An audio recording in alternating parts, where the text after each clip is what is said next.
খোঁজ ছিলেন প্রায় 5.5 বছর। কোনো হদিস না পেয়ে বেঁচে থাকার আশা ছেড়ে দিয়েছিল পরিবার, মৃত ভেবে সেরেছেন শেষকৃত্য। অবশেষে ছাত্র জনতার গণভ্যুত্থানে আয়না ঘরে কুশীলবরা তাকে ছেড়ে দিলে বাড়িতে গিয়ে দেখেন পুত্রশোকে পৃথিবী ছেড়ে গেছেন তার বাবাও। ইলিয়াস আলী একটি কিংবদন্তির নাম। উনি দর্শক শ্রোতা, ভিডিওটা কিন্তু টান দিবেন না। অনেক দিন দেখছি আপনারা ভিডিওটা টাইম দেবেন চলে যান, কেন যাইবেন? আপনারা আজকের ভিডিওটা এই মুহূর্তে আপনারা পুরোপুরি দেখবেন যে সিলেটের ইলিয়াস আলী কোথায় আছে। যদি না দেখেন তাহলে বুঝলাম যে আপনারা রহস্য যে কোথায় লুকিয়ে আছে এটা কিন্তু আপনারা পাইবেন না। দর্শক শ্রোতা, সিলেটের ইলিয়াস আলীর গোপন রহস্য আজকে বের হইবে, আপনারা ধৈর্য সহকারে ভিডিওটা দেখুন। চলুন আমরা মূল ভিডিওতে চলে যাই।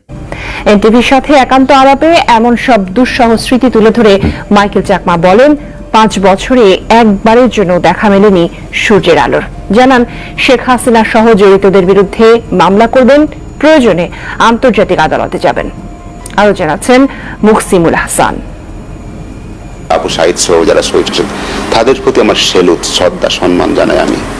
আর তাদের পরিবারের প্রতি আমার সমবেদনা তো অবশ্যই আছে। তো এখন এই সংগ্রামটা না হলে, ফ্যাসিজমের পতন না হলে, হাসিনার রেজিমটা যদি শেষ না হলে, পতন না হলে আমার মুক্তি পাওয়া সম্ভব হতো না।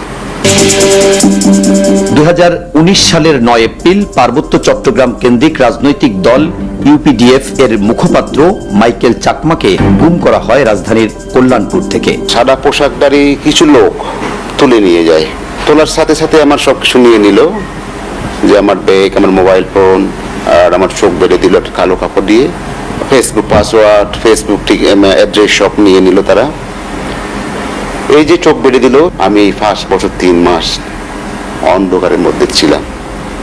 আমি বাইরের কোনো আলো বাতাস, এই পৃথিবী থেকে একেবারে বিচ্ছিন্ন অবস্থা, সেটা মৃত্যুর মতো চরম অমানবিক অবস্থায় একজন মানুষের থাকা কত যে কষ্টের, সেটা বাইরে থেকে কেউ কল্পনা করে বুঝতে পারবে না।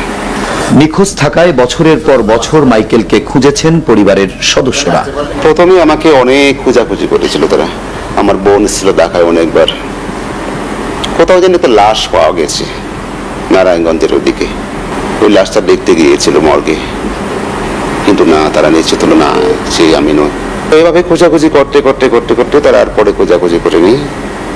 তবুও তারা হয়তো তারা ভেবেছিল যদি সে তাকে ছাড়লে তো এতদিন ছাড়তো, এটা তো 2-3 বছর হয়ে গেল, হয়তো সে আর আসবে না, মেরে ফেলেছে। ওই ধারণা থেকে তারা আমার শেষকৃত্য তারা করে দিয়েছে। আমি তো যাওয়ার পর খোঁজ নিয়েছিলাম বাবা কেমন আছে, আমি জানতাম না বাবা মারা গেছে। আমার ছোট বোনকে যখন, আমার বড় বোনকে যখন ফোন দিলাম রাতে, সে তো কান্না করতে লাগলো বাবার কথা জিজ্ঞেস করার পর। আমি বুঝলাম বাবা আর নাই। বন্দিশালায় কাটানো দিনগুলো তার কাছে অবর্ণনীয়। ঘুমাতে পারতাম না আমি। কোনো সময় স্বপ্নে দেখতাম আমার পরিবারের সদস্যদেরকে, মানে ওখানে দিন যে কিভাবে কাটে তা বোঝানো যায় না। আপনি চিন্তা করেন, একজন লোক ছোট্ট একটা জায়গায় রাত দিন 24টা ঘন্টা, দিনের পর দিন, মাসের পর মাস থাকা, জানালা নাই, আর বাইরে দেখার তো সুযোগ নাই। কি সকাল বিকাল বুঝতে পারবেন না, এটাকে সিস্টেম করে রাখে ডিরেক্ট, যাতে আলোটা না ঢুকে। পূর্ব পশ্চিম উত্তর দক্ষিণ বুঝতে পারবেন না আপনি। তখন মাস বছর যায়, তারা ছাড়ে না। তখন বসলাম, নো, আমি আর ছাড়া পাবো না, আমাকে রাখবে তারা এখানে। হয়তোবা এই হাসিনার যে আমল, তার তো আমি তার বয়সটা হিসেব করতাম, তার বয়স কত হয়েছে, ভাবতাম ও তো আর বেশি দিন বাঁচবে না, হয়তো আরো 5-7 বছর বাঁচতে পারে। মারা গেলে পরে তার শাসন আমল শেষ হবে, তারপরে হয়তো আমি ছাড়া পাবো। নতুবা তারা আমাকে বলেছে, তোমাকে যদি আমরা 30 বছর এই জায়গায় রাখি, কারো সাধ্য নেই এই জায়গা থেকে বের করে নেয়ার। গত 15 বছরে গুম হয়েছেন আরো অনেকে, যাদের নির্যাতন আর কষ্টের কিছুটা উঠে এসেছে মাইকেলের বর্ণনায়।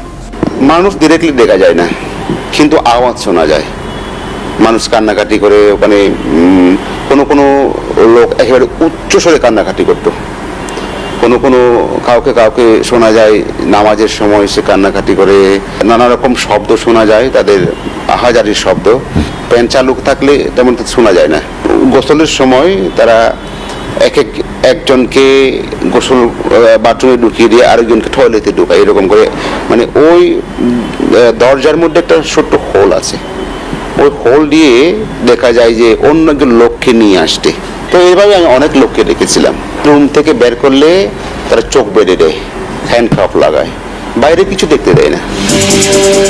ছাত্র জনতার গণ অভ্যুত্থানের পরদিন 6 আগস্ট ভোরে চট্টগ্রামের সড়কের পাশে চোখ আর হাত বেঁধে ফেলে রেখে যাওয়া হয় মাইকেল চাকমাকে। তার সাথে ঘটে যাওয়া অমানবিক বিচারের দাবি জানান তিনি। এর জন্য তৎকালীন যে প্রধানমন্ত্রী শেখ হাসিনা দায়ী, এবং শেখ হাসিনা সহ যারা এই খুন গুমের সাথে জড়িত তাদেরকে অবশ্যই দৃষ্টান্তমূলক শাস্তি পেতে হবে। সেই জন্য আমি আইনানুগ ব্যবস্থা যা যা আইনে যা বলা আছে যেভাবে করতে হয় তাদের বিরুদ্ধে আমি মামলা দায়ের করব। আমার দেশে এবং আন্তর্জাতিক আদালতেও যদি করা যায়। দর্শক, আপনার ভিডিও দেখলেন, ভিডিও দেখে যদি আপনার কোনো মন্তব্য থাকে তাহলে অবশ্যই কমেন্ট বক্সে কমেন্ট আপনার মূল্যবান মন্তব্য জানিয়ে দিবেন। দর্শক, এখন আমরা পরবর্তী একটি ভিডিও দেখবো যেটা দ্বারা আমরা আরো কিছু তথ্য আমরা জানতে পারবো। দর্শক, চলুন আমরা সেই ভিডিওটি বিস্তারিত দেখে আসি। বিসমিল্লাহির রহমানির রহিম। আপনি যেটা বলছেন জননেতা এম ইলিয়াস আলী, আপনারা সবাই জানেন জননেতা এম ইলিয়াস আলী শুধু একজন ইলিয়াস আলী না, উনি একটা প্রতিষ্ঠান। উনি বাংলাদেশ জাতীয়তাবাদী ছাত্রদলের নির্বাচিত সর্বোচ্চ ভোটে নির্বাচিত সাধারণ সম্পাদক ছিলেন। উনি সিলেট জেলা বিএনপির সভাপতি ছিলেন। উনি বাংলাদেশ জাতীয়তাবাদী দল বিএনপির কেন্দ্রীয় কমিটির সাংগঠনিক সম্পাদক ছিলেন। উনি আমাদের নেত্রী, আমাদের বিএনপির সভানেত্রী বেগম খালেদা জিয়ার মুখে আমি শুনেছি উনি ইলিয়াস আলী সম্বন্ধে বলেছেন ইলিয়াস আলী একজন অসাধারণ সংগঠক ছিলেন।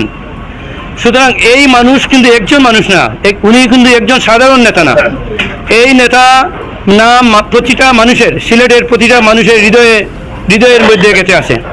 উনি সিলেটের প্রতিটা মানুষের হৃদয়ের মধ্যে আছে এবং প্রতিটা মানুষ অধীর আগ্রহে অপেক্ষা করতেছে যে ইলিয়াস আলী আবার কবে ফিরে আসবেন।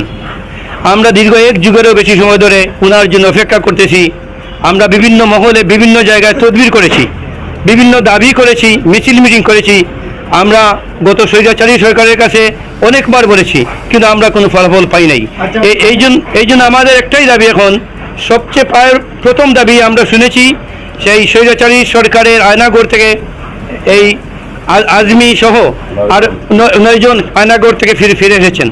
আমাদের আশা ছিল যে এর ভিতরে আমরা ইলিয়াস ভাইকেও আমরা ফিরে পাবো, কিন্তু যেহেতু এখনো ফিরে পাই নাই, এই জন্য আমরা একটাই দাবি এখন সারা দেশের মানুষের কাছে এবং তত্ত্বাবধায়ক সরকারের উপদেষ্টা সহ স্বরাষ্ট্রমন্ত্রীর কাছে যে আমাদের ইলিয়াস ভাইকে ফিরে দেওয়ার পরে আপনারা কি ব্যবস্থা নিচ্ছেন বা কি করতেছেন একটা বিবৃতির মধ্যে আমাদেরকে জানান।